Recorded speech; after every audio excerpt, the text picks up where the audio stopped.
अकेला सब पे भारी। अब कैसे आ गई फिर 38 की बारी? कहाँ से इकट्ठा कर लिए? क्यों हाथ जोड़ जोड़ के लेके आ रहे? 24 पार्टी तो ऐसी है जिनके पास एमपी नहीं है, जिनके पास एमपी नहीं है। इतने बुरे हालात एनडीए के आ गए हैं कि अब एनडीए को वापस 9 साल में एक मीटिंग एनडीए की नहीं हुई। लेकिन अब जिस दिन हमारी मीटिंग थी, इंडिया की मीटिंग थी, उसी दिन एनडीए को मीटिंग करनी पड़ी। इसका मतलब ये हुआ कि मोदी का जो मैजिक है वो पूरी तरह से फेल हो गया है। और भारत ने, इंडिया ने ये साबित कर दिया, डिक्लेयर कर दिया कि अब जो जीतेगा तो इंडिया जीतेगा, एनडीए नहीं जीतेगा। जी फाइन तो मैं आया जी।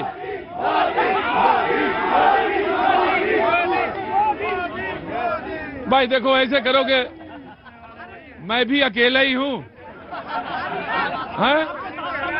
नहीं, मैं भारी नहीं हूँ।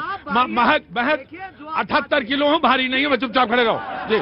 बिल्कुल जी, बोलिए। ये वो इंडिया की बात कर रहे हैं। मेरी देश की जनता ये देख रही है। आज भारत की जनता को ये फैसला करना पड़ेगा कि जो संविधान का गला घोट करके साहबानों के केस में देश के लोकतंत्र सर्वोच्च न्यायालय, जिसने न्यायालय उस साहबानों को जो है न्याय दिया, सुप्रीम कोर्ट के फैसले को संसद में जाकर के सरिया लागू करने वाले इंडिया की बात कर रहे हैं। और दूसरी बात, लोकतंत्र की गला घोटने वाली कांग्रेस पार्टी आज लोकतंत्र की बात कर रही है। भारत की जनता को यह समझना पड़ेगा। एक मिनट, आप थोड़ा सा देखिए, आप बोलने दीजिए, उसके बाद सुनिए। मैं प्रतीक भाई, मुझे लग रहा है इंडिया जो है वो भारतीय जनता पार्टी पे बहुत भारी पड़ रहा है। भाई राहुल गांधी ने जो फसल लगाई थी वो मोहब्बत की फसल लगाई थी, और 2024 में वो बहुत लहलहा करके आगे जाने वाली है।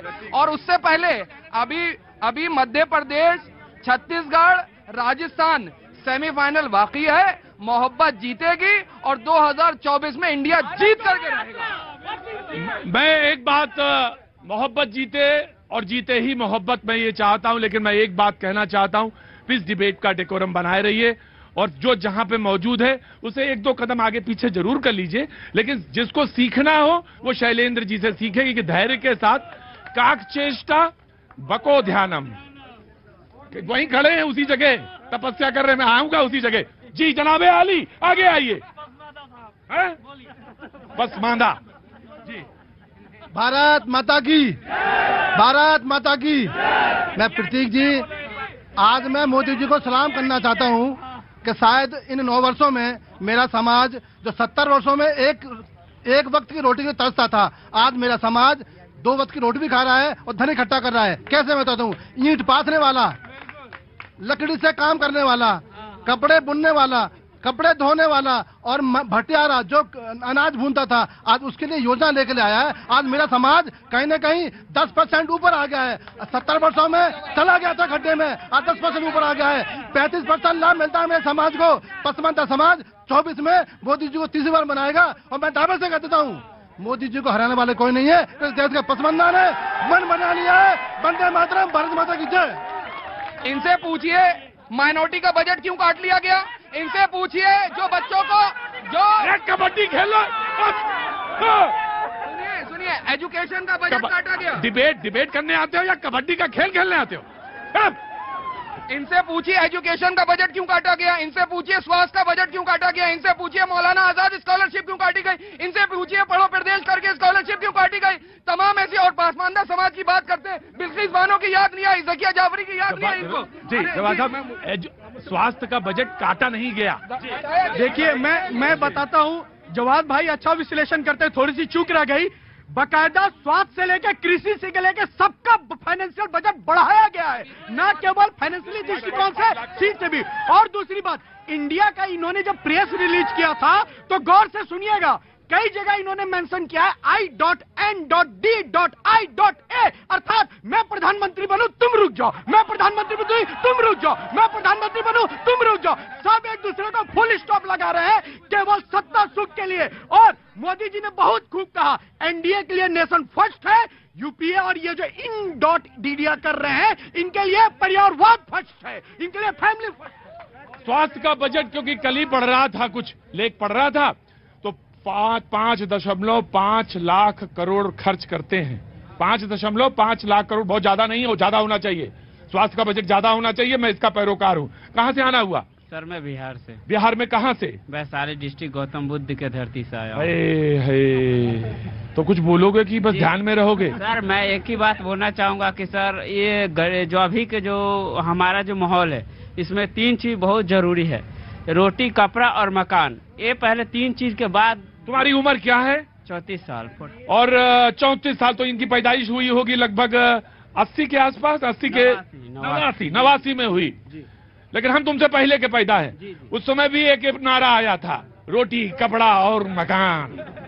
आदरणीय रामविलास पासवान जी का नारा था जब। ना, उससे भी पहले का नारा है ये, रोटी, कपड़ा और मकान। देखिए, कांग्रेस ने जो गठबंधन बनाने की पहल की है, कितने देश में मेधावी चुनाव दिए हैं।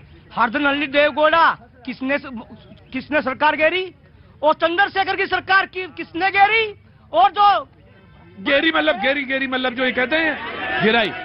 अरे भाई हमको बताना पड़ा, हिंदुस्तान में कई लोग हैं ना देखते हैं प्रोग्राम। गेरी मतलब ये यहीं के रहने वाले हैं, दिल्ली के।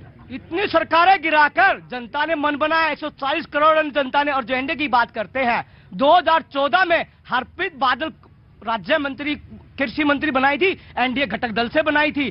14 में मैं ये सब समझ लूंगा, ये सब हम समझ लेंगे। ये सारे लोग आए हैं।